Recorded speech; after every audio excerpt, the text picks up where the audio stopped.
Welcome to our One World Library May program.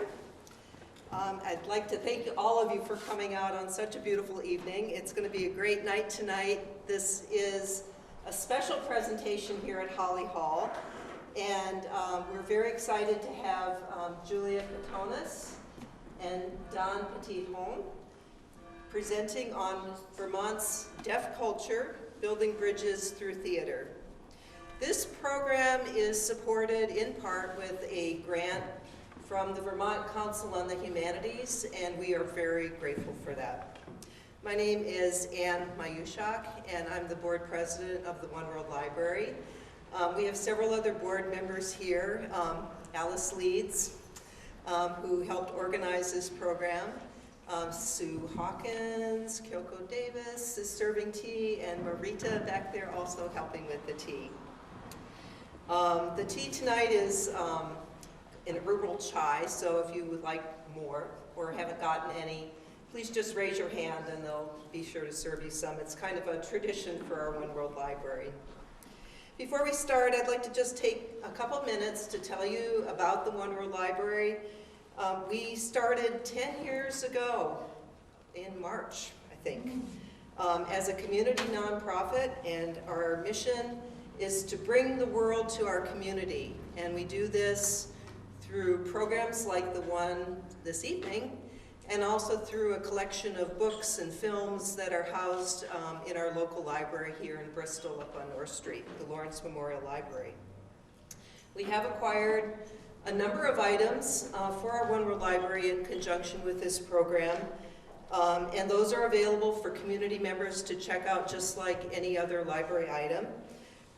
We've acquired the books Pictures in the Air and El Defo, and also 4 DVDs, Beyond Silence, Children of a Lesser God, See What I'm Saying, and then our one thing that we're very excited about is this DVD, which is Def Jam, and it's an amazing documentary. It's about a deaf teen in New York City who competes in a poetry slam using American Sign Language poetry.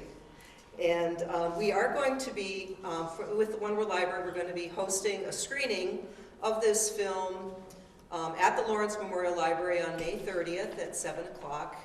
But it will also be housed in the library collection, and people will be able to check it out once the screening is through.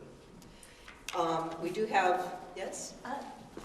Just let people know, anybody, it doesn't have to be community members, anybody can take things out of our library. Oh, right, just like any library, there's interlibrary loans, so our One World Library materials can go all across the state. There's a guest book at the entry table. We hope that you've all signed that. It helps us keep track of numbers of people that attend our programs. And then if you leave your email, we can also make sure that you're on our email list and get information about other events. And finally, we are a small community nonprofit, and we depend on your donations to help keep us going. So any donation, big or small, even $1 or $2, our donation box is on the table, and it would be very appreciated. So now it's time for our program. I'd like to welcome Julia and Don.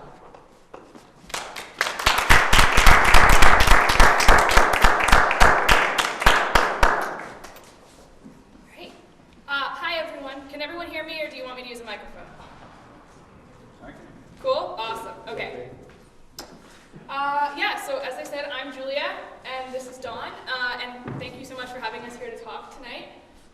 Just like a brief overview of what we're going to talk about, we're going to sort of start a little bit into sort of Vermont's deaf culture and deaf community, which Dawn is going to tell you a little bit about. I'm going to go a little bit into deaf theater of the 20th and 21st century, and sort of the changes that have gone with that, ultimately the inspirations that went into Songs for a New World, which for those of you who don't know, was a deaf and hearing integrated musical put up at Flint Space about exactly a year ago now, of which I was director and Don was one of the actors.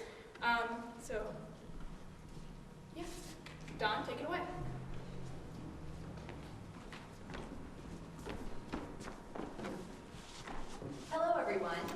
I'm Dawn, and we have two interpreters here with us this evening, and they team. It's quite exhausting, the interpreting task, and I'm trying to slow down my signing because ASL, American Sign Language, is a very different language than English, so please be patient. And can you all hear the interpreter's voice? It seems like neither are working. We need to. I tried to push it with my thumb.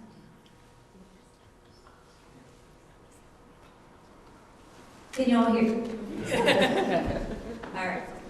All right. I think we're set to go. Thank you.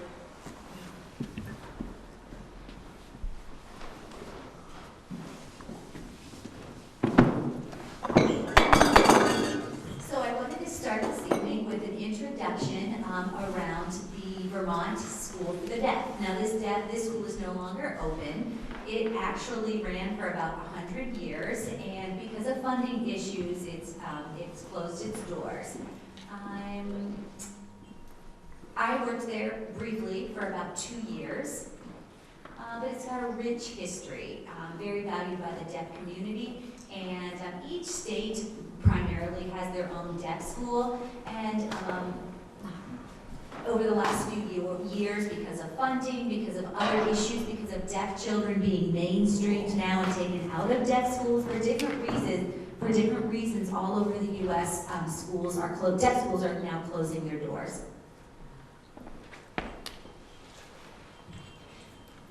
And I can't say, the campus is actually a beautiful campus, so we were sad to lose it as a community. Go ahead.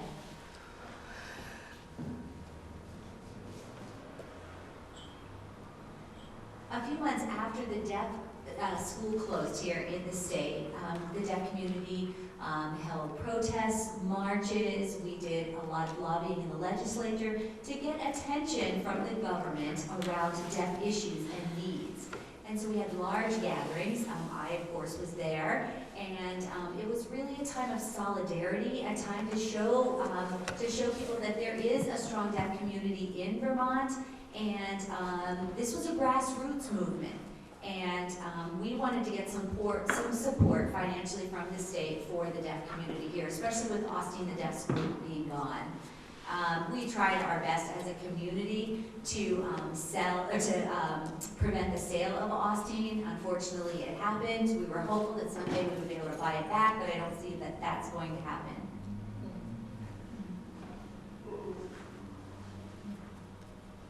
Each building there on campus had their own history, and especially one building in the middle of campus. And so it was just a valued part of our community.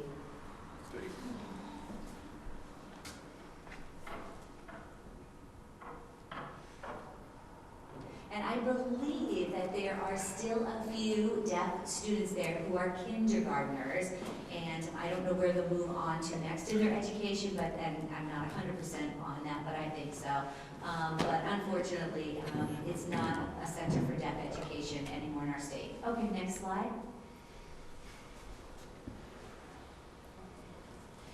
I wanted to talk a little bit about the Vermont Interpreter Referral Service. It's located currently in Brattleboro.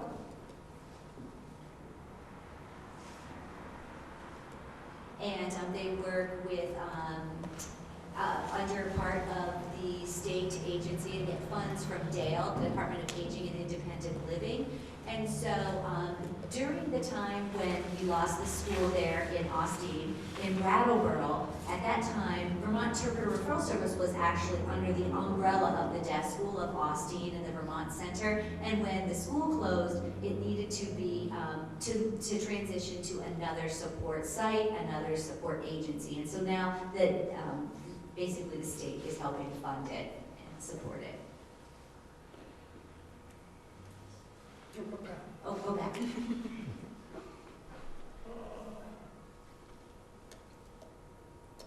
So just to give you an idea roughly of the the climate in the state of Vermont, we have not many interpreters. We sometimes, as a deaf community and deaf clients, will pull from other states. We'll have interpreters come from New Hampshire.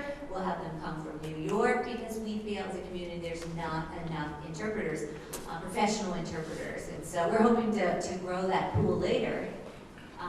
This bottom part of my slide here, VTAD, the Vermont Association of the Deaf, I have been involved there. I'm not currently involved in any position, but I have held office twice.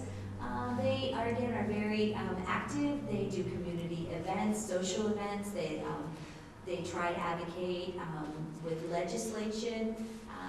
And so it really is a uniting factor here in the state. They bridge, in such a rural state, the northern deaf community and the southern deaf community together. All right, next slide, please. This is actually a really close friend of mine. We've known each other many years, and he's been involved in theater in the Rochester, New York area. Specifically at NTID, the National Technical Institute for the Deaf, which is on Rochester's Institute of Technology's campus. This play is a picture right here of a scene in Raisin in the Sun. And I was actually involved in this. I enjoyed it very much. It was a huge production and a huge challenge for me. And so I've been in 3 different performances. I've been here in Rochester. I've done another one in the state of New York. I've performed in front of large audiences, and I really enjoyed my time in theater. This actor is amazing. He is extremely talented, and he is just a role model for many people who enjoy theater, deaf theater. He actually works for UPS, and he does theater on the side. So in the spring and the fall, he's usually involved in those 2 productions. But yeah. All right, next slide, please. Yeah. So this is one of our. Just give me 1 second to catch up so I can talk. Oh yeah. So this is one of our cast members. We had a couple little signs in the program of the show that I will talk about in a little bit to show how people might have enjoyed the show. But so as a hearing person and a native English speaker, I wanted to talk a little bit to the people who are also hearing people and native English speakers in the room about maybe some misconceptions about sign language and sort of what, for me, the process of learning it was like. And I'm very much still learning it. I'm very much still a novice signer. But I think what drew me to American Sign Language was, and I will talk about this a little bit later too, but one of my good friends in high school was deaf, and I met her my junior year of high school actually doing theater. We were in a musical together called Chicago, if anyone knows that show. And it was really my first introduction to ASL in a theatrical sense, but ASL in general.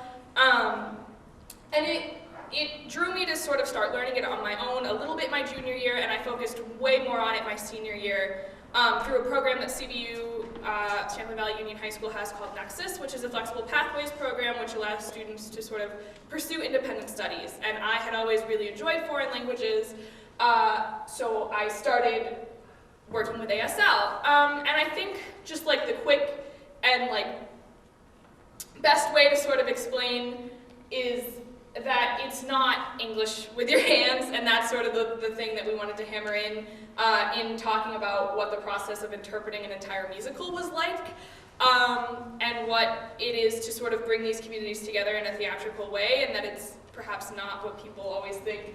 And I love just putting, wait, there are other sign languages there, because there are a lot of people who say American Sign Language, but like, isn't there a universal sign language?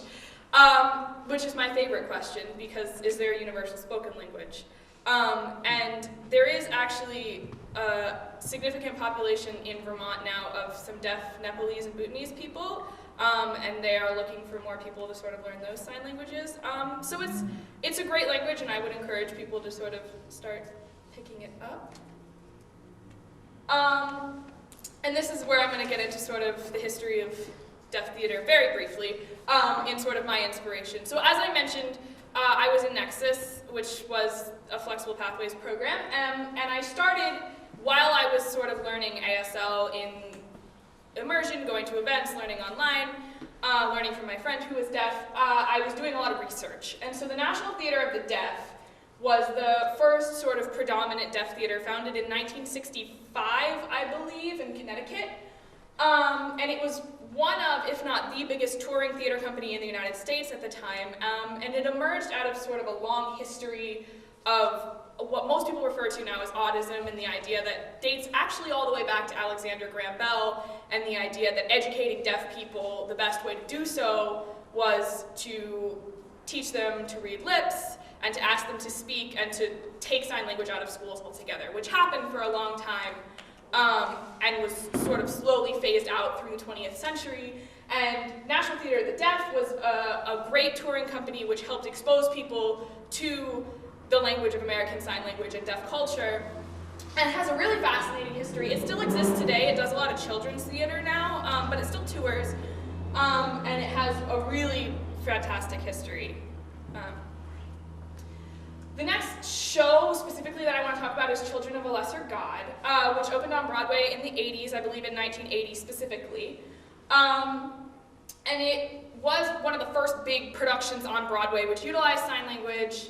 And then it's mostly known for the movie that came out in 1986 starring Marlee Matlin, who is a very famous deaf actress and was the first deaf performer of any kind to win an Oscar. She won an Oscar for her role.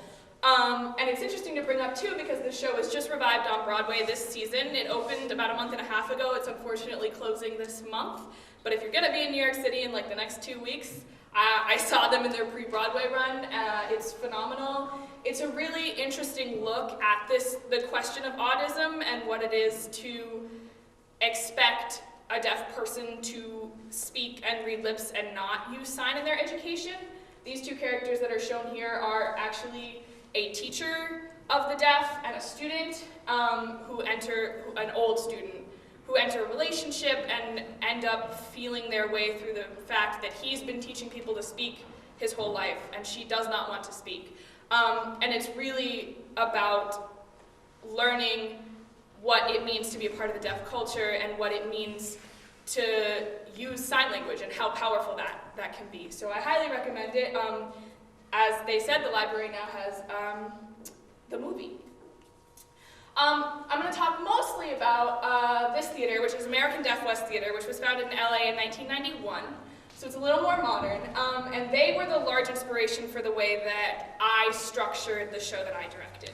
So American Deaf West Theater puts in their mission statement that they are building bridges between worlds and building bridges between communities. And I just have loved every production they've done. Up here is Big River, which they did 4 or 5 years ago now, and down here what's probably more well-known is the production of Spring Awakening, which started at their theater in LA and transferred to Broadway for the 2015-16 season.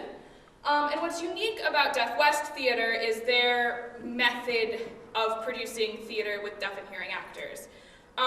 Deaf theater, in big quotation marks, has been done a lot of different ways, with all deaf actors, with deaf actors and people voicing them from off stage.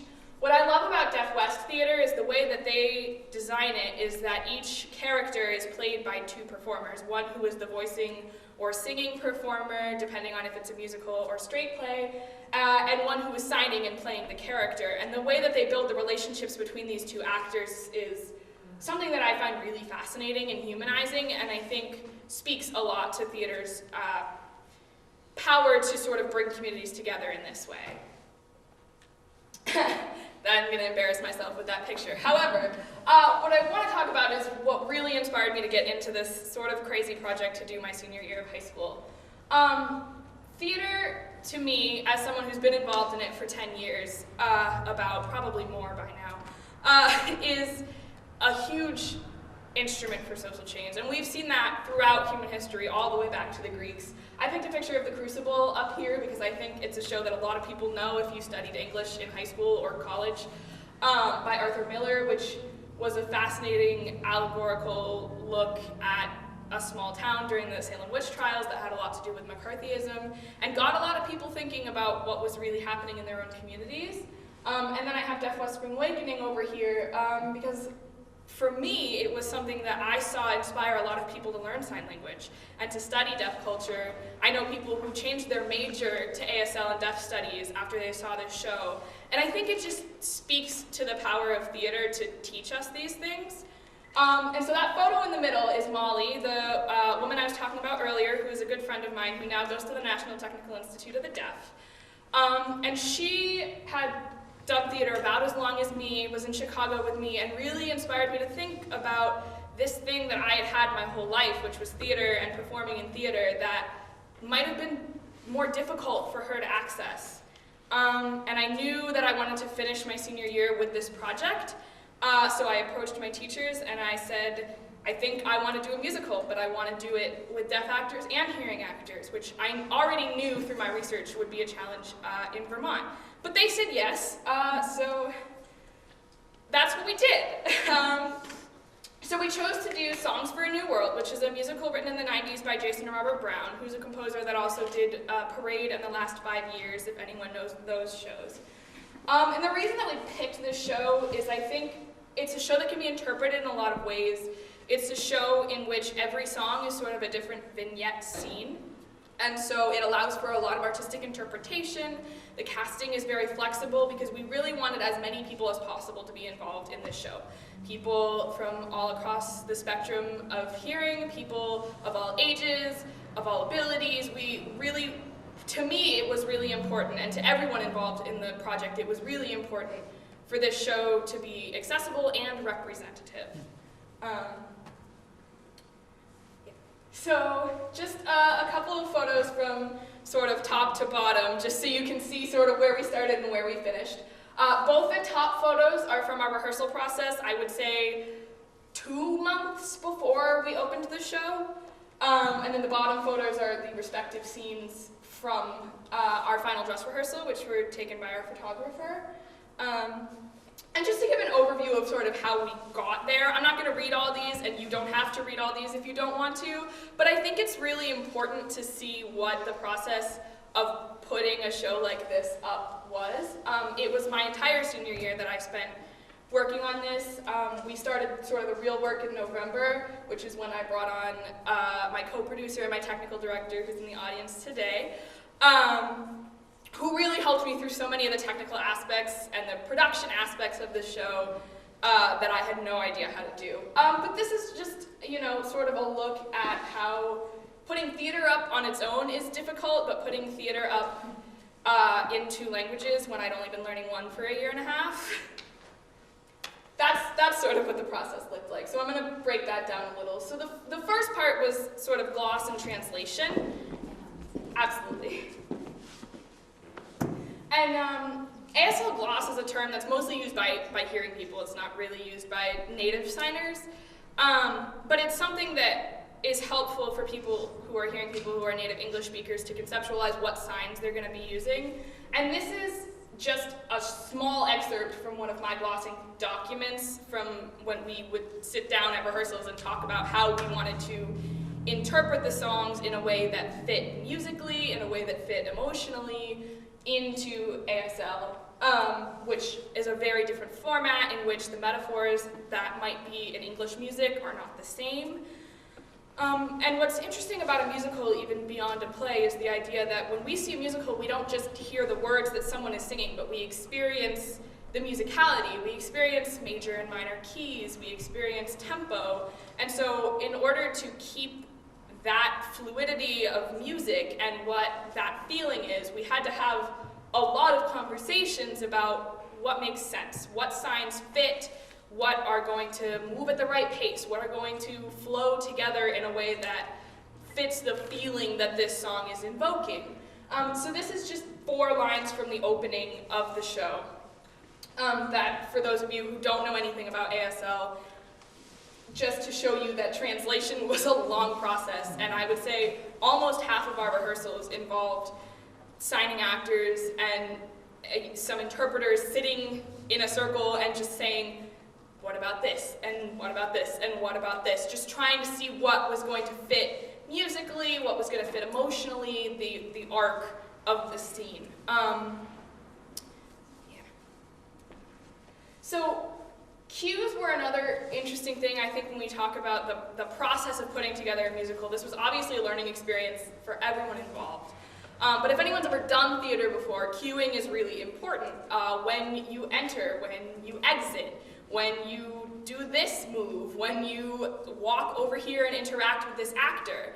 And for hearing actors, it was cue by sound. It was a cue by when this line of music happens, I move over here.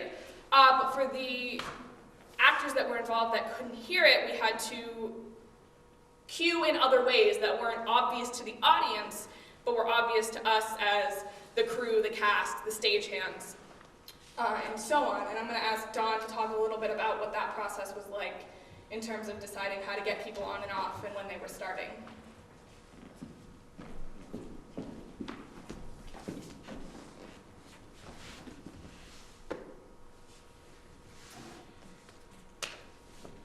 So, sure. It was interesting being the only deaf person on stage and, having to figure out the cues that were not based on auditory cues, because there were, like Julia said, the other hearing actors were following the music or different auditory cues.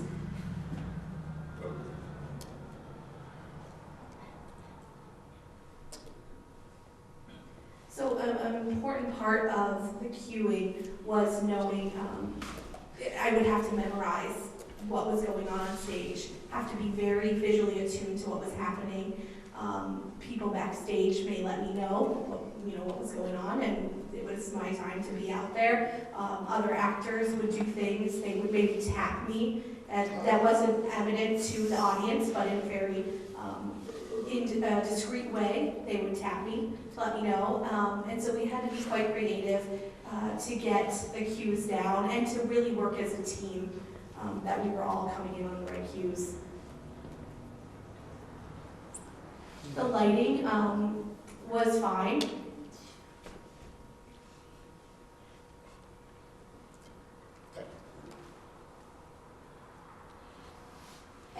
And I bring up the lighting because a huge part of deaf culture is lights. That's our visual.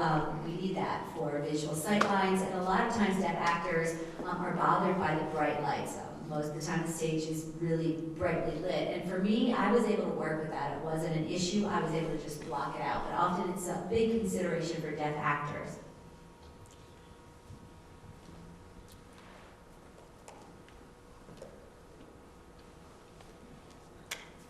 And Julia talked a little bit about the Asl Gloss and how the English that you were hearing is different than the ASL that was signed up on stage. And like she said, going through the script was quite the process. And if we did try to put an English version out there to the audience or to deaf audience members in American Sign Language or in a visual mode of English, it wouldn't have elicited the same excitement, it wouldn't have the same impact on the audience as the show was giving to the hearing audience. So we had to do a lot of work with making the languages equivalent and translating the languages so they were equivalent translation. Making it visual, physical, including the facial expression, the action on stage, and making sure that was all part of the translation. And sometimes that was difficult to really encapsulate simple things even, but making the languages equitable.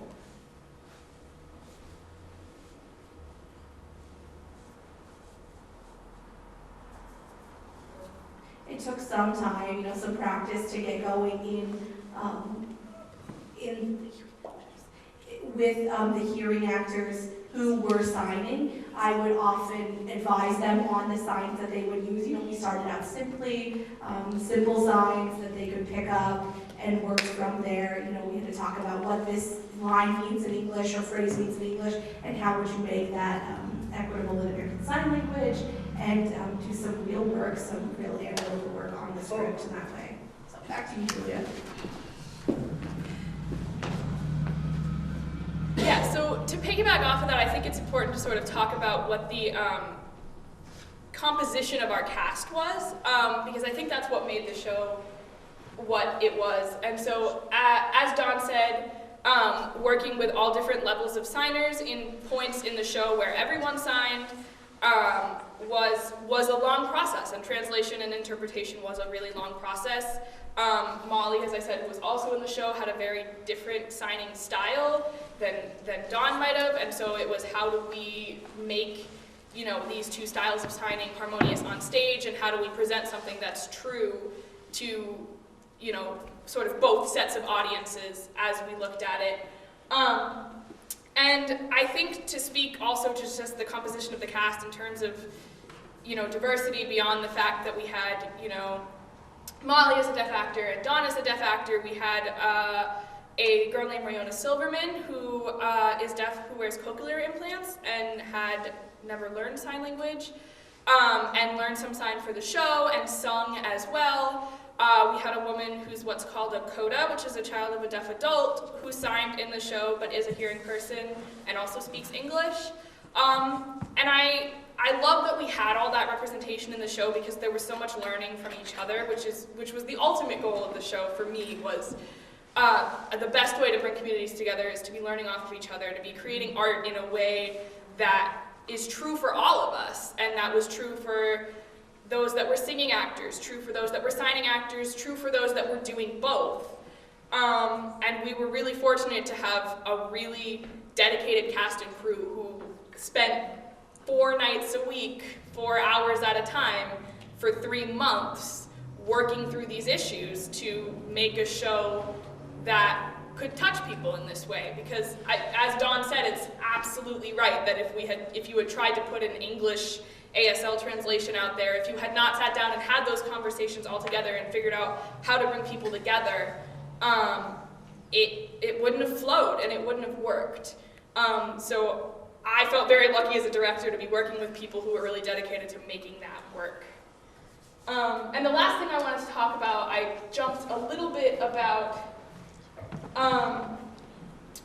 in American Deaf West Theater in the way that I chose to direct the show. So Songs for a New World has 4 roles written into it, and they're just called Woman 1, Woman 2, Man 1, and Man 2. Because it's a song cycle and every song is a different scene, and so they take on different characters and different roles in every scene. So what I did was called double casting, more or less, in that Woman 1 had 2 people cast in that role, and so did Woman 2, Man 1, and Man 2. And so this is a picture, these are 2 pictures of 2 of the actors that were playing Man 1, I believe, one of the men roles. And what I asked every sort of pair of actors to do who were doing a scene together as one character was to talk about how they viewed their relationship on stage. So if you're both playing the same person, I want to know what that means to you. And for every pair and in every scene, it came out in a different way. And so on that'll be your left, yeah. On the left here is a picture from the second to last number in the show called Flying Home, which is more or less interpreted as a soldier who has died in war, being called up to heaven. And so the decision that the 2 actors in that scene made with some direction from me was the signing actress, Molly, was more or less a guardian angel that was leading him. And he was the singing actor. And this is the same 2 actors on the second song in the show called On the Deck of a Spanish Sailing Ship, 1492, which speaks for itself, in which they interpreted their role of playing the same person more as playing very close friends that were communicating together. And we had all kinds of different ways of interpreting in another song. We had people who were interpreting themselves as different sides of one person's personality. And that, as a director, was so much fun to work with, and I think brought so much more depth to this piece of theater than had I just done Songs for a New World with hearing actors and one person playing it and just singing these songs. Because it allowed for 2 individual interpretations of one character, but in a way that fit together and in a way that communicated to different audiences the more nitty-gritty of the character, I guess. What made them human and complicated and flawed, which is what we always talk about in theater. And what helps us breed empathy is the more that we see ourselves in those characters, the more that we can understand a community that we might not have been part of before. So to have a singer and a signer playing one character, it made the character representative for anyone who might have been in the audience to see themselves portrayed at least in some way in this production, and it allowed us to dig deeper into character development, which personally for me as someone who acts and directs was an amazing process, and each pair of actors did a great job. Even actors who couldn't fully communicate with each other found ways of communicating and portraying the same person in a way that was completely believable and playing off of each other in such unique ways. And I'm a broken record, but I was really lucky to work with them. So this I love to share whenever I talk about this show because I cried when I received it. This is a woman, I actually do not remember her name, but she sought me out, I believe on Instagram after she saw the show, and sent me a very long message about the experience of seeing the show, and you can all read the quote, so I'm not going to read it to you. But it represented for me the goal that I had the whole year that I was working on this, which was the idea that theater presents the human experience in a way that we don't see it in every day. That drama and art help us to conceptualize the experiences of people that are not ourselves and what it is to identify with someone even if previously they might have seemed other or in another community. So receiving this message was incredibly moving for me as a director because through all the tech and the theater drama that inevitably happens in a rehearsal process, the real goal shone through, which was that we were telling a story, and we have been telling stories as long as we have been humans, and I think it really helped people to understand this community that's right here in Vermont, and as Dawn said, is very powerful and very alive, and are just as wonderful and relatable as anyone else that we know, and I think erasing that fear of approaching someone is really powerful, and I hope in some small way we were able to accomplish that in what we did. So I just like to share that. Sort of just as another how much it takes, these are just a small list of people who helped us make this possible. People involved with Vermont Special Arts, which is an organization that focuses on arts for people of all abilities. Vermont Audiovisual, who helped us with different sorts of miking, including, cheek mics for our singing actors, as well as a body mic for our actor who had a cochlear implant who couldn't anchor a mic over her ear. Flynn Theater, who hosted us. Vermont Interpreter Referral Service, who got us interpreters for auditions. I will point out Laura Siegel, Therese Urban, and Blair Rasmus, who helped us with the casting process.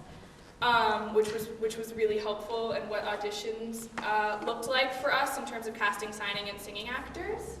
And then the rest of these were all very helpful. I'm not going to name them all. I will point out Jamie and Forrest because, as Dawn said, light is really important, and a consideration that was constantly in our minds in producing and directing this show was making sure that the actors who were signing were visible from anywhere in the audience at all times, so that deaf people in the audience could see and understand what was happening at all times regardless, which influenced our blocking but also influenced our lighting decisions. And so we were lucky to work with an incredible lighting designer who really sat down with us in our dry tech and in our tech and dress run-throughs and stop and make changes to make sure that everything was visible, to make sure that cues were working. As Dawn said, there were several cues in the show in which deaf actors were cued to start or stop based on when the lights came up and down or when the lights changed colors, making sure that they weren't too bright and in anyone's faces.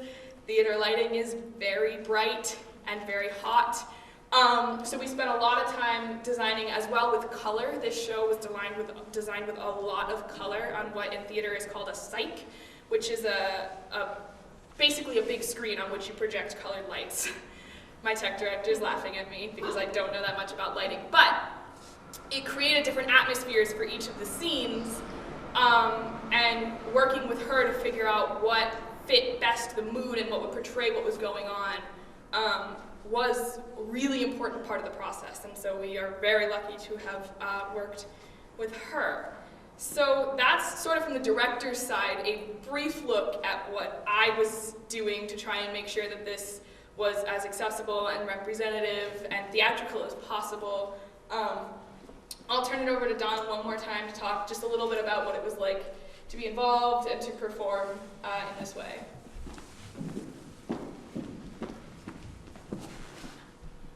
Thank you, Julia. Yeah. She was a fabulous director. It was amazing. Yeah, she did a wonderful job. It was great working with her.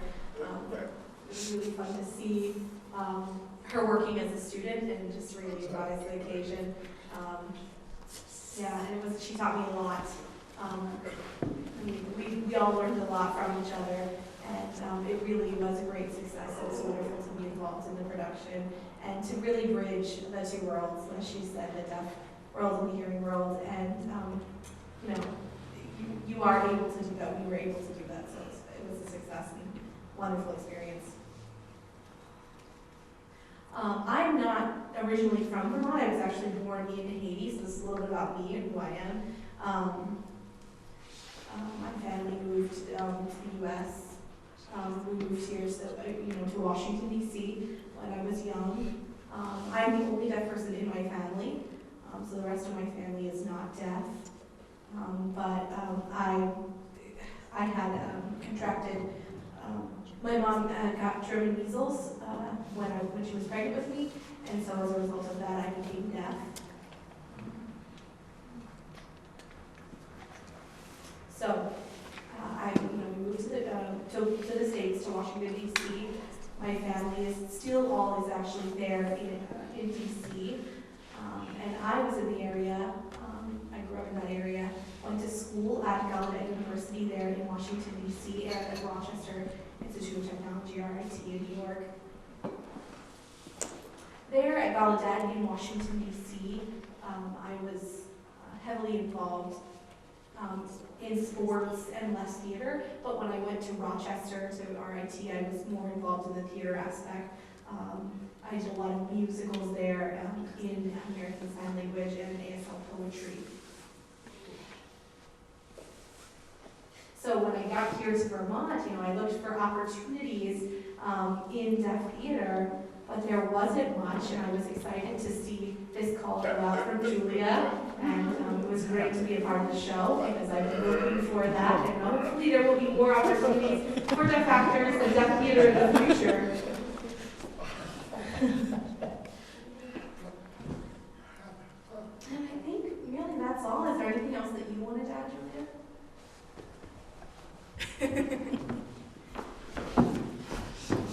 Yeah, so the last thing that we had before we open it up to questions was a short reel of clips from the show. We've been informed that we do not have sound.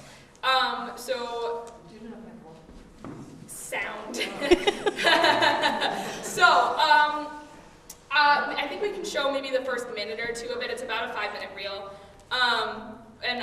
So just for those that weren't able to attend the show to get an idea of what it looks like, before we open it up to questions, it is on the next slide.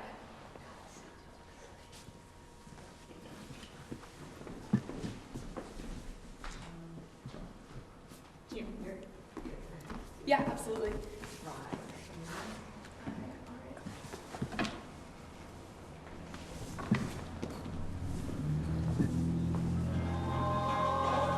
You kind of have sound.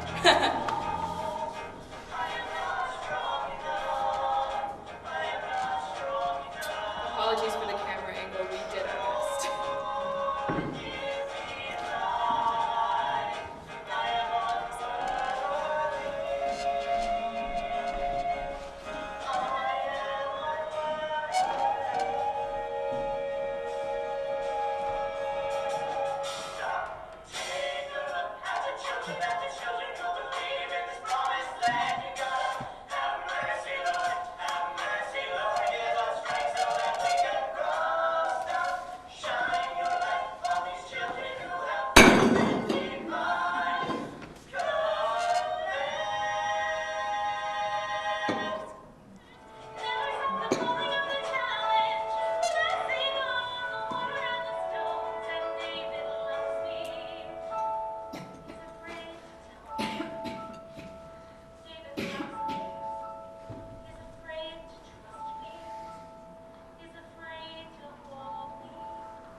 That very last part was probably my favorite decision that we made, which was to not sing the very last line in the show. Our music director played the melody, and we chose to have it just be signed to wrap up the show and the themes that we were trying to present. So with that, we're going to open it up to questions, if anyone has any.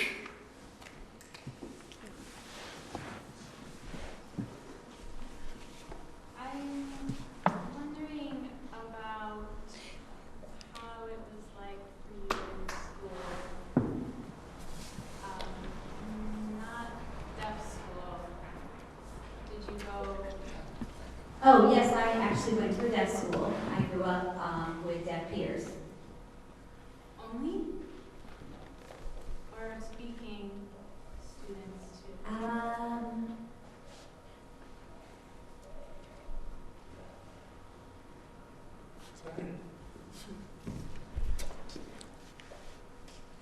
There was actually,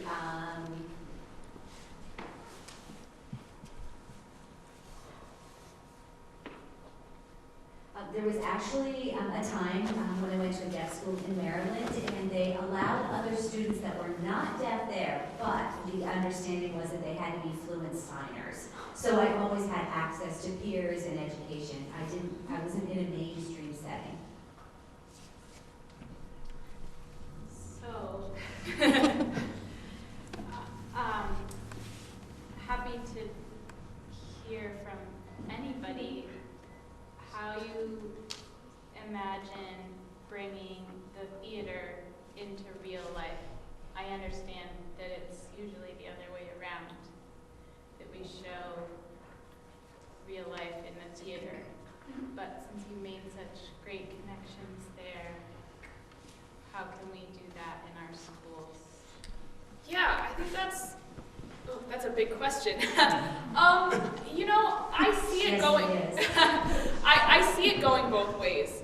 To be honest with you, I mean, we did bring theater into the real world, but I think we brought the real world into theater too. I think, as someone who studies theater, that's my major now. We talk about theater as a heightened sense of reality, and a way to present reality in a way that is relatable to people, but also elicits strong emotional responses. And so I didn't write this show, so I didn't write the emotional reality that exists within the piece. I think it really comes down to your intention. I think if you're talking about school theater programs or school in general, I think that's a divide. In terms of school theater programs, I think it's really about how you reach out in terms of your casting, how you allow students to be involved. I think there's a prevailing culture in a lot of high school theater programs that becomes like the drama kids do the shows and no one else can be a part of it. And that, I mean, that's a culture in theater in general that a lot of us end up sort of just accepting. And I think what we broke with this show is we did have people who'd been doing theater for years and years and years, and we had people for whom this was their first experience doing theater. And I can honestly say that if I had gone to see this show not having directed them, I would not know who had the most experience in theater, because I think the important part was the conversations that we had, and in the rehearsal process being honest and talking about what this meant to us. I think a lot of times a director will go through the process of directing and just say, you stand here, you need to be angrier here, and not talk about, as an actor, as an individual, what does this scene mean to you? And in the idea behind the show, considering that we had a sort of clear goal in putting this show forward, how do we interpret this scene in a way that fits the overall theme of the piece, which was especially important in this show because it doesn't have one through plot line.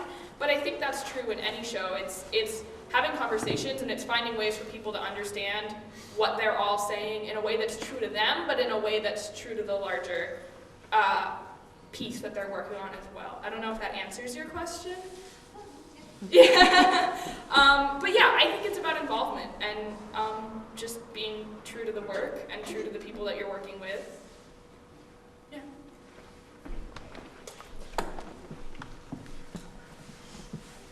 If you're gonna sign, can you come to the front, because we have deaf people behind you that can't see you. That's why I'm asking you.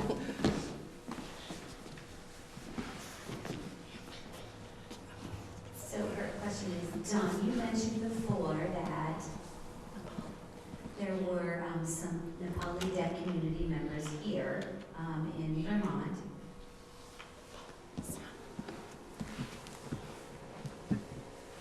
So would we need to learn ASL to communicate with them, or are they using Nepali Sign Language?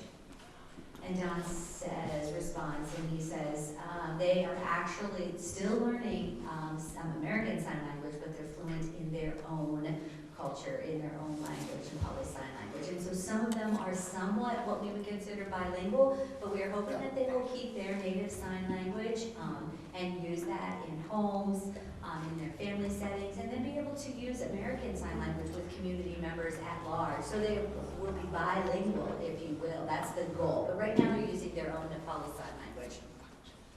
And she said, I've got another question. You spoke about the school here in Vermont, the deaf school, Austin, closing.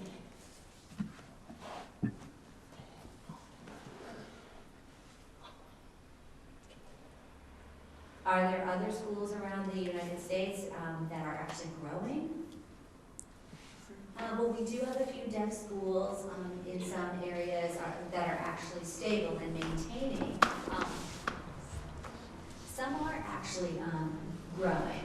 Even, for example, in Austin, Texas, there's a large deaf community there, and they're actually growing as an educational center. There's another one in Vermont, California, which is a large, vibrant deaf school there.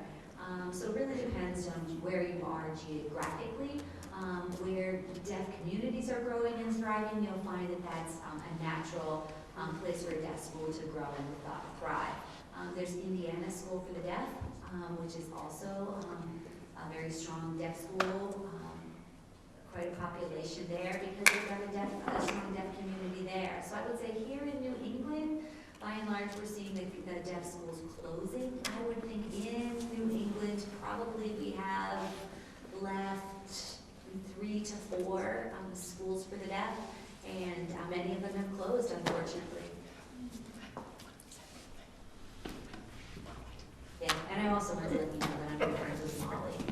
Sounds very nice. Back here? Yeah, what would you like, what would the deaf community, or you could speak for yourself, Don, like the hearing community to know about the deaf community that maybe we don't seem to be aware of?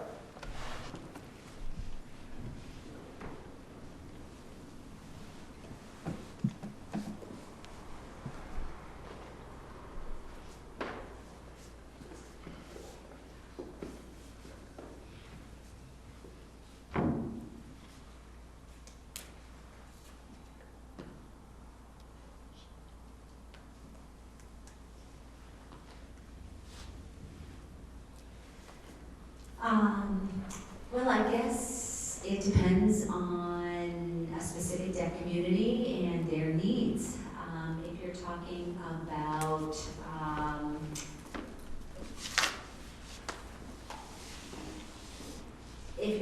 about general deaf communities, I would say deaf community members would say go ahead and take an ASL class. Okay, if you have deaf people in your community, then take the risk. Deaf people are wanting access to relationships and to friendships, and so that happens through acquisition of language. And so,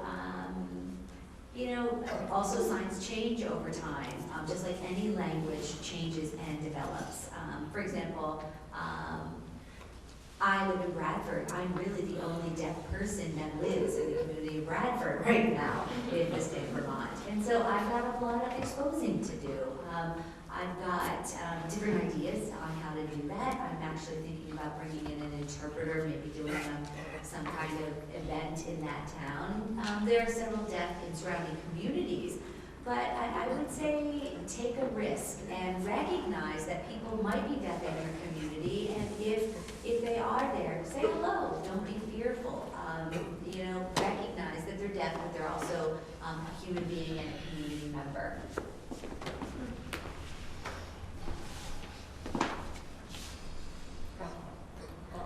All right. Any other questions? Anything? I'm an open book. I will not bite. Over here. How long do you think it takes to become fluent?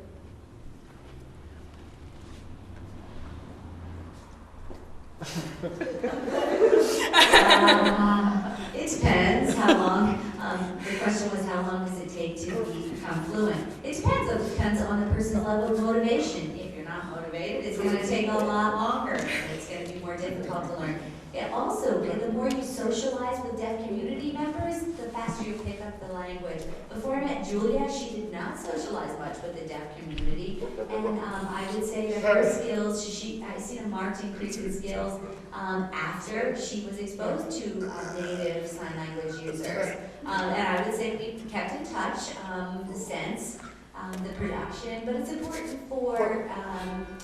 for you all, or anyone like Julia, to be involved with the community members. And it depends too on, some people just have an innate ability for languages, and so that helps, and other people might not be as quick to pick it up. And what I would add to that, I have learned a lot from Dawn. But it's true. I actually I would not call myself anywhere near fluent. I've been working on ASL for about 3 years now. I would say I'm like on a basic conversational level. And I think, you know, I never took an ASL class, and I learned a lot through immersion. And it is, I think, really important that you're learning from native signers, that you're learning from deaf people who grew up speaking this language. And I think that's true of a lot of languages, but especially for ASL. And for people who are interested in getting immersed in that community and working on their sign, the outlets that I use in order to sort of socialize with the deaf community, the Vermont Association for the Deaf, in sort of association with UVM's Deaf Club, host monthly signing socials at local Starbucks. Sometimes the one on Church Street, sometimes the one in South Burlington, sometimes Williston, sometimes down in Brattleboro. So regardless of where you are from, you can always go there. There are people of all signing levels.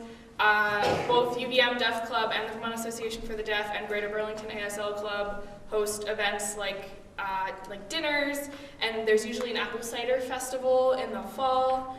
ASL Club at UVM hosts speed chat nights where you go and it's complete what's called voices off, talking with people, and if you don't know how to say something, you just have to figure it out, which is the process that we went through directing the show.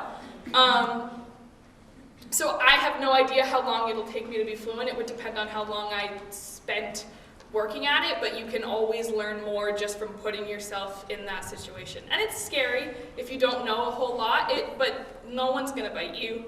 And it's really fun, and it's I think, the best way to learn a language. So I would agree with everything Dawn said. All right, over here to my right, back here. I'd like to speak a little about Town Hall Theater in Middlebury, which has hired interpreters for particularly the Middlebury community players of major productions. And so that's a resource that we have right here in our community. Theater is certainly very receptive to hiring interpreters to come in and do that. And we've had in the past probably a group of, I would say a consistent group of maybe 6 adult folks who are deaf, who live in the area. And seats are reserved for them, special lighting for the interpreters. The theater knows how to do it correctly. And we get wonderful, usually local interpreters, sometimes from Burlington. There's a gal in Ripton who's fabulous as a theatrical interpreter. So I just want people to know that. I'd just like to share that so that people locally know that. Wonderful. Thank you. I have a quick. Okay. If I can interject something sure. over here.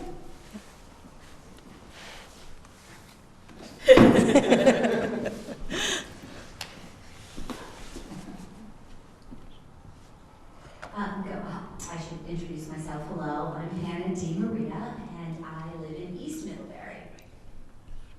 And the recent comment around deaf people living in Middlebury, we actually have some more deaf people have moved into the community. So it's actually growing slightly. I've got several family members and several friends actually that have moved to the area.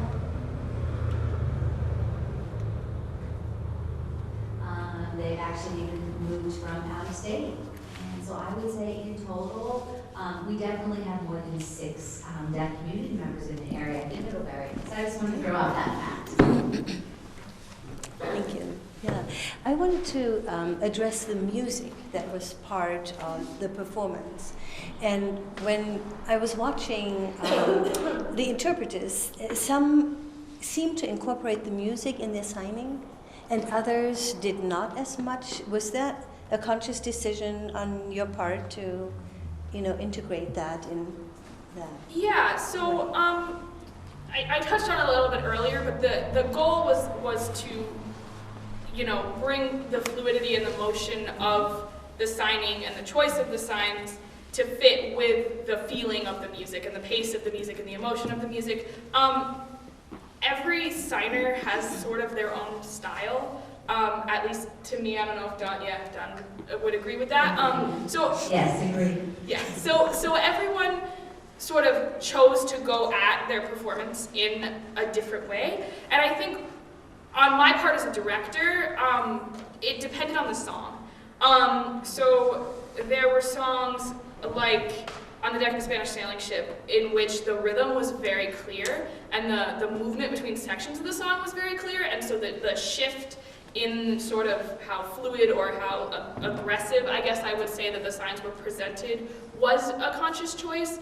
There were songs that were solo songs in which we made the choice that we really wanted the signer and the singer in that song to have some freedom to interpret how they wanted to present that character and that narrative, which was in songs like I'm Not Afraid of Anything, Stars in the Moon, and a little bit in World Was Dancing, although we incorporated some signs from the ensemble in that piece as well.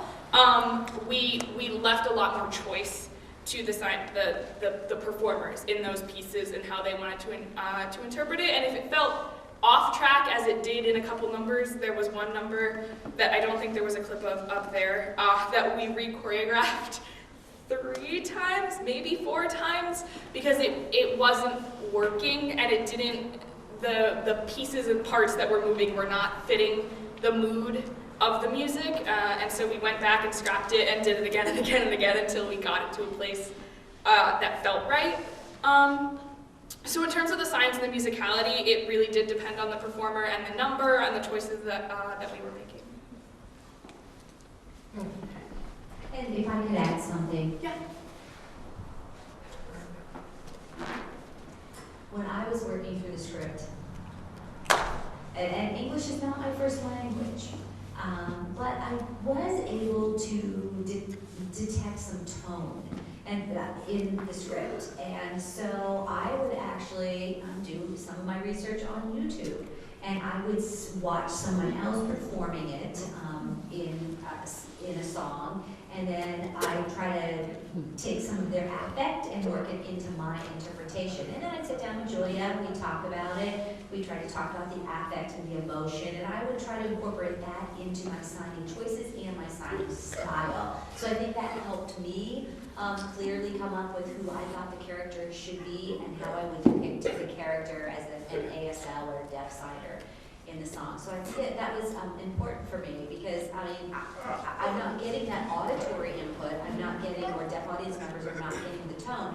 So I would try to do research based on what I would take in emotionally from the performance and then check in with Julia and say, am I reading this right? So it did require a lot of collaboration.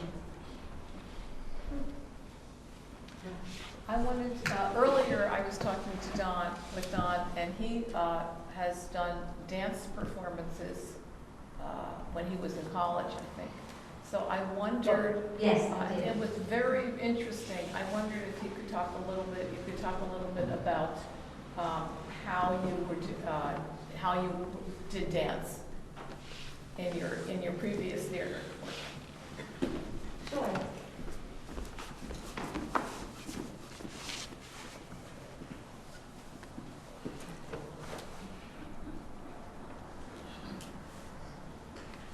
So I guess I'd start out by saying that dance troupe was comprised all of deaf people, and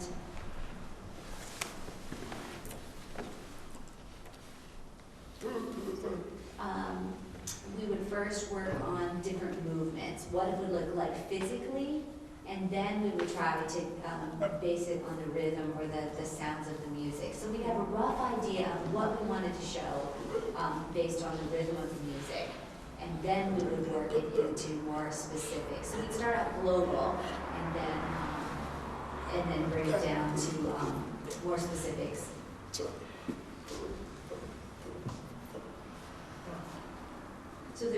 there's so many things that you're working into a dance performance. And I think that when it all comes together, you just know it, whether you can hear or whether you're deaf. I mean, it's tough. It's tougher when you are deaf and you're trying to come up with a dance routine. And it requires probably more practice than a hearing dance troupe, but it's challenging, but it's not impossible, and we can be just as successful as hearing people that dance. And also, I remember you said you feel the vibrations. You were talking about feeling the vibrations. Yes, often we can feel, yes, especially the something very loud, the bass, we can sense that, and that's important, yeah. If the volume's up long enough, or high enough, so definitely that's something that deaf performers depend on. And we just get used to it when we sense it through vibrations. And then what we do is after we practice with those vibrations, we will tone it back. So hearing audience members, I mean, people in the room can actually stand 8 feet. Yeah, and then we perform it at a different level. So, yeah, it's very loud. It's important if you ever go to one of those rehearsals that you wear your earphones.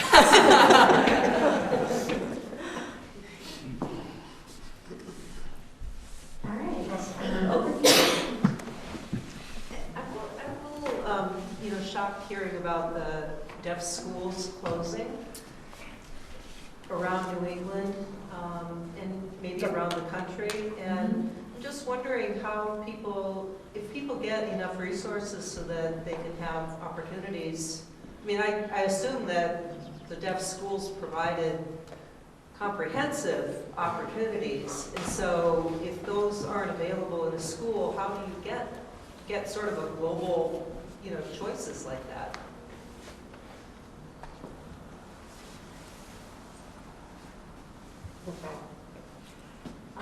Okay.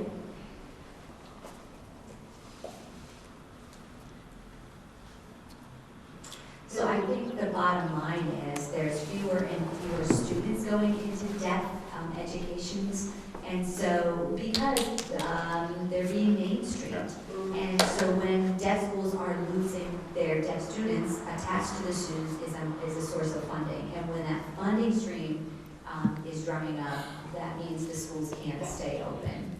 So I think a huge issue when a deaf student is put in a mainstream setting, and by mainstream I mean peers, other students that are not deaf, are not signing, they don't have access direct access to the teacher. Sometimes there aren't enough qualified interpreters. Sometimes they use interpreters who are not nationally credentialed, and so it's just a lack of access. And so that's just the academics, and that's very isolating as well. And so they don't have access to academics, it's isolating, and so coupled with the fact that if they want to join sports or theaters, endeavors, it's tough. And so that's what's happening to a lot of deaf students who are being mainstreamed.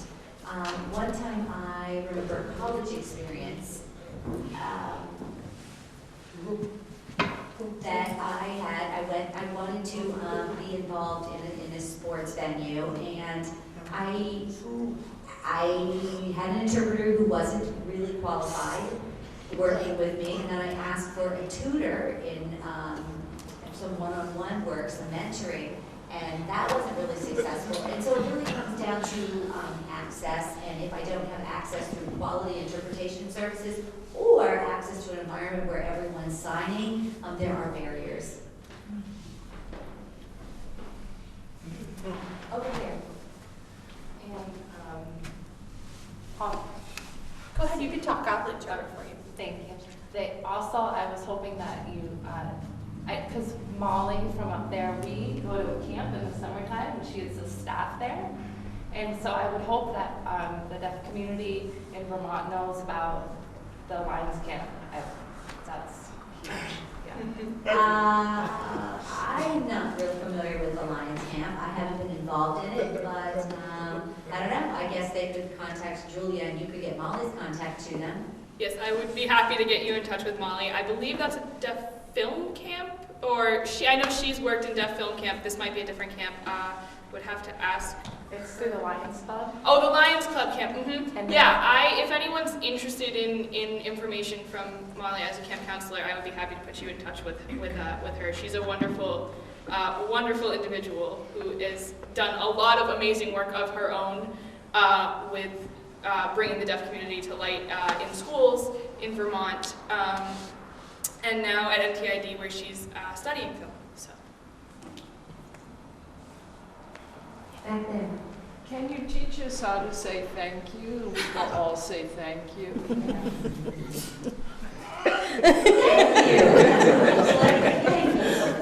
Thank you. I'm wondering, the question for Don, I'm wondering what your work is.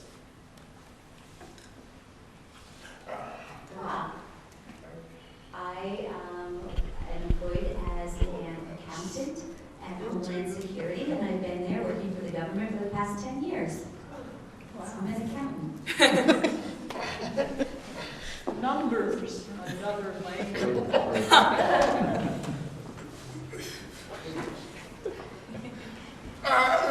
I know.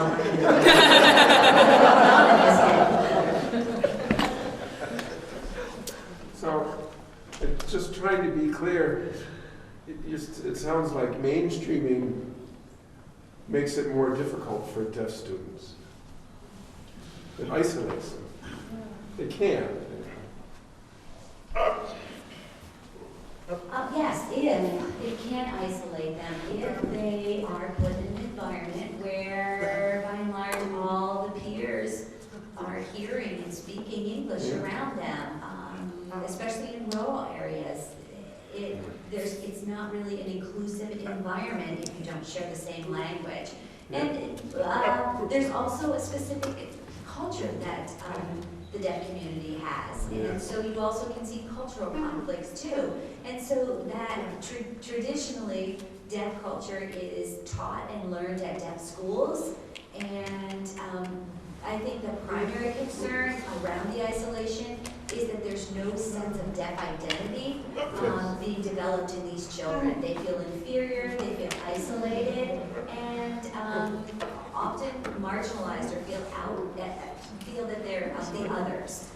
Just much like a child maybe in a school where they're a person of color, where there's all white students might feel other.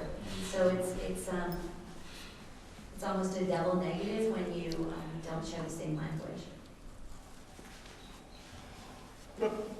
Back here. Oh. You said what? All right. So maybe you already commented about this and maybe I missed it. However, going to the discussion of the schools closing, I grew up here in the state of Vermont, and Vermont Center for the Deaf and Hard of Hearing, that was part of the deaf schools, and I'm just a deaf school here, and I'm wondering, is Vermont Center for the Deaf and Hard of Hearing, are they still open, and just Austin, which was under them, closed, or is everything gone?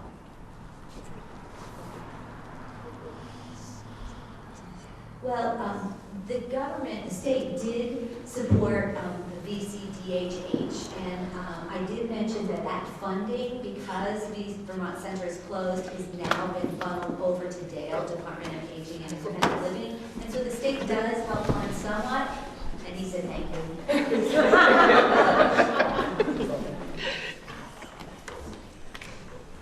Over here. You're not one hearing or the other deaf. Where do you fit?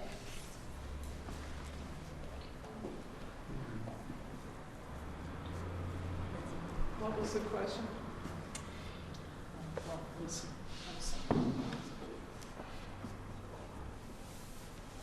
For those who didn't hear, the question was, what if you don't fit exactly in the category of hearing or deaf, which is usually classified within hard of hearing, but not always.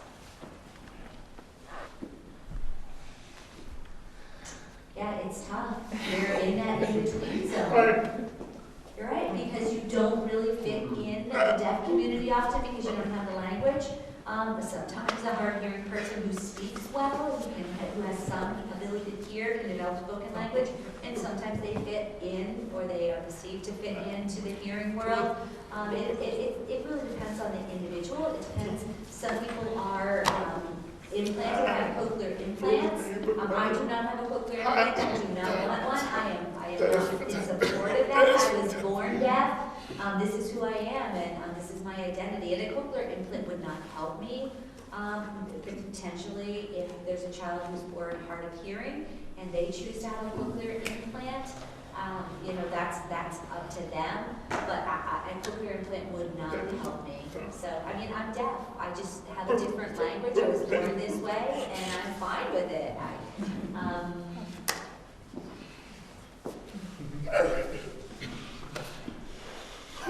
Lindsay's telling the interpreter is using the mic to keep the mic up.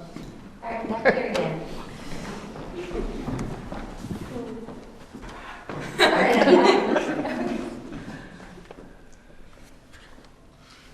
So I grew up and I had a cochlear implant. I was actually implanted, had this surgery at age 2.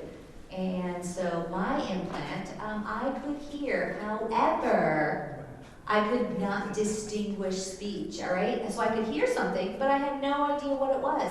All right, and I went to speech therapy so often. It takes time. It is not an easy process. It takes training of the brain to distinguish sounds. And so just to let you know, like Don said, there's diversity in the deaf community. And so I think people should be respected for their own choices. And so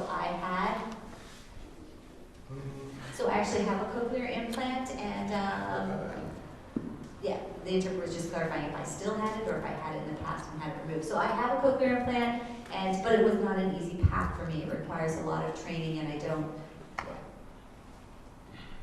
Yeah. Okay.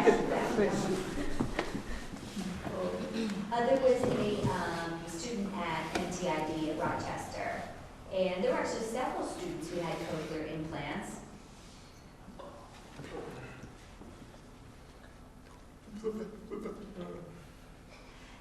And what I often saw as a pattern where they had these implants for a short amount of time, and when they got into an environment where everyone around them was signing, they took off their cochlear implant, they took off their hearing aids because they didn't need to depend on a device. They had access to communication.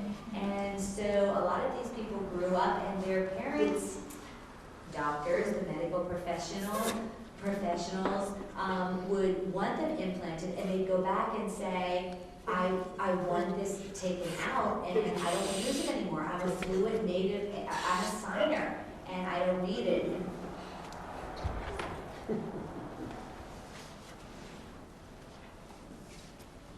And the doctors often will try to discourage the deaf person from having it removed. And they would say, oh, there's already, it's better to just leave it in there. You may not use it now, but you want to, and technology's better. And as technology does progress, you can get better and better devices. But so there's issues, and a lot of people choose not to use them after the signing environment. And just food for thought, too.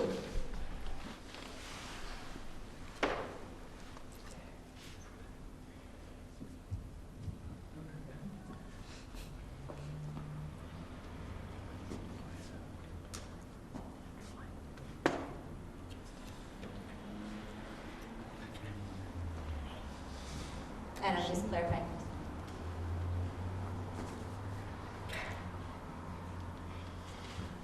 So there's actually a clip out there, and I've seen it, comparing what I would hear with my cochlear implant to what a typical person that can hear would sound like to them. So they might show a song, and it would sound this way to a person that can hear, and it would sound this way through my device. And so that's just an interesting exercise. And so you can probably find it out there. It's interesting. And so it is sound, but it is not an organic sound. It's not a natural sound.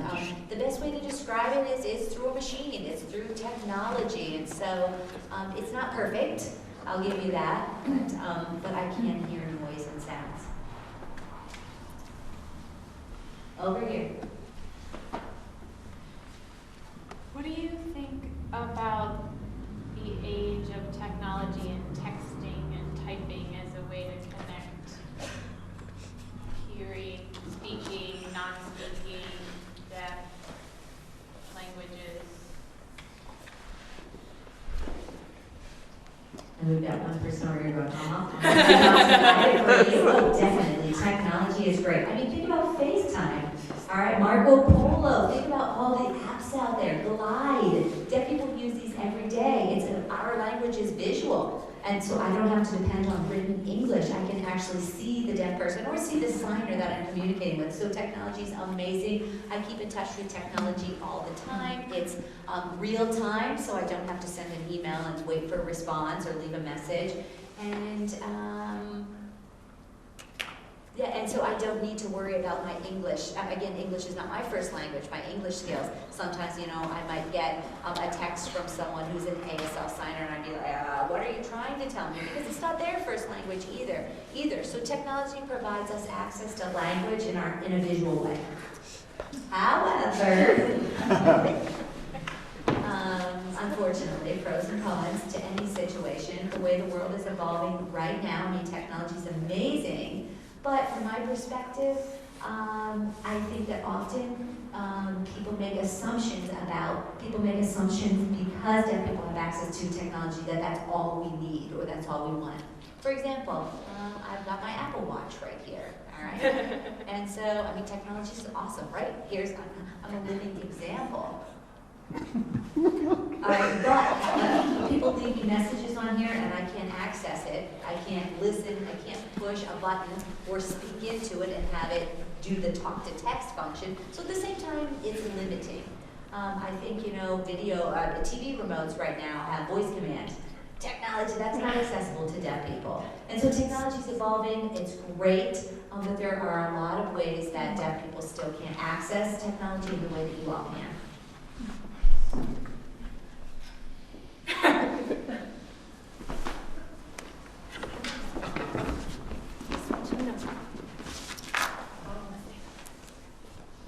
All right, so I said I work for the government. I have a video phone at work in my office.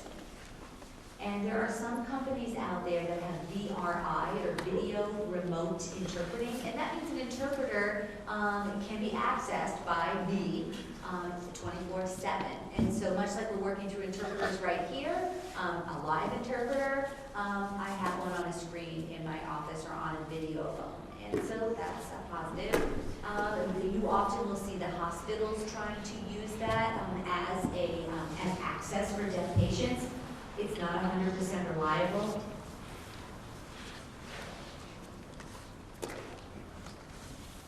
And so often you'll see in hospitals video remote interpreting. If they can't find a local interpreter, they will have that system as a backup. And there's pros and cons to that situation as well. I think another issue is when I'm on the way to work, imagine, you know, I'm driving, I have to pull over to text. And sometimes in the state of Vermont, we don't have cell phone coverage everywhere. And that's a huge issue, right? Because sometimes, you know, you can still make those voice calls, but you can't get a text out or an email out. And so, you know, someone like this and here and myself will be stuck, and we may have to say to you, we need help. Can you make a phone call for us? Because our technology is just not, there's no service or coverage, especially, like I said, in a rural state. So that can be challenging. It's tough. It's just something we navigate. So yes, technology is great. It's not perfect, and you've got to be creative, and you've got to think about other ways. I think we go back to the old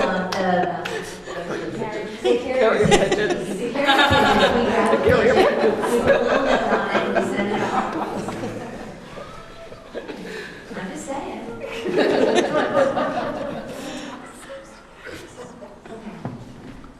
All right, any other questions? Over here. I'm just going to say, It is 8:30, so that's Yes, our that was usual my closing question. time, but if there's another 1 or 2 questions, I think we can do that. And I know that after, as we take the chairs away and stuff, you're certainly welcome to stay and talk as well.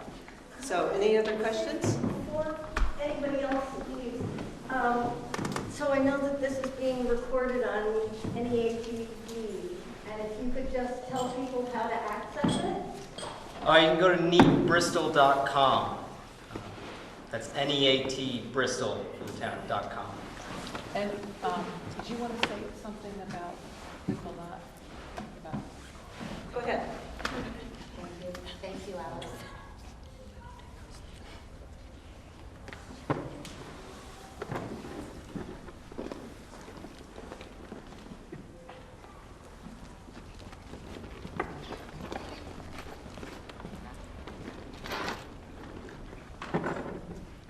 I was cluing them in on your question to me. I couldn't hear what you said. Oh, okay, I'm sorry. That's all right. Okay. So, Don said, final question. Good question. Community is so important, and my heart goes out to people who are deaf if you don't have your community. Are there cities, certain cities that, or places people travel to so they can be part of community? I cannot imagine what it's like not to have that.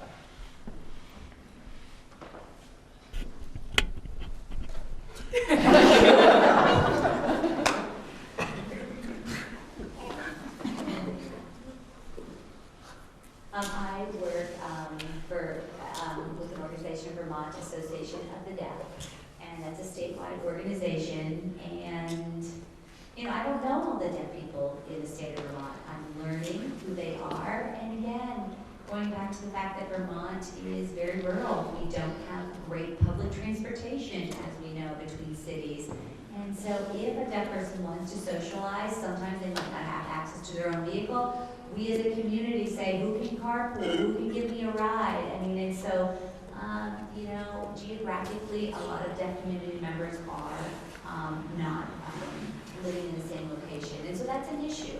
And we've got diversity in the deaf community around age. We've got deaf senior citizens who don't have transportation because of whatever reason. And we've got some young people in the state of Vermont who may not have their license yet. Some that live in this Burlington area who are fortunate, but they can't get out of Burlington sometimes to get to these larger deaf community events because of transportation. So I don't have an easy solution, but I know Vermont Association of the Deaf as a group, a core group, are working on that, trying to problem solve that, and so that will give us a better sense of community. Again, it's very sad that the deaf school has closed because that was a center hub for a lot of our activities and a lot of our roots, and we're working to recover from that as a community here and to be whole and healthy again. I second that, Mr. Prince, I agree, second that. How do you say I'm sorry? Oh.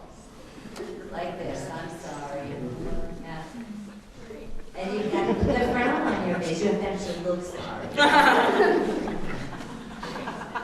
If that's everyone and there are no other questions, I'm going to thank the interpreters again. As Dawn said at the beginning, it's a really difficult job. So thank you both for coming, and thank everyone for coming. And I am happy to hang around for a few minutes if anyone has other questions. And I want to just remind you about the film screening that will be on May 30th of Def Jam, and that'll be at our library here in Bristol. Thank you for coming.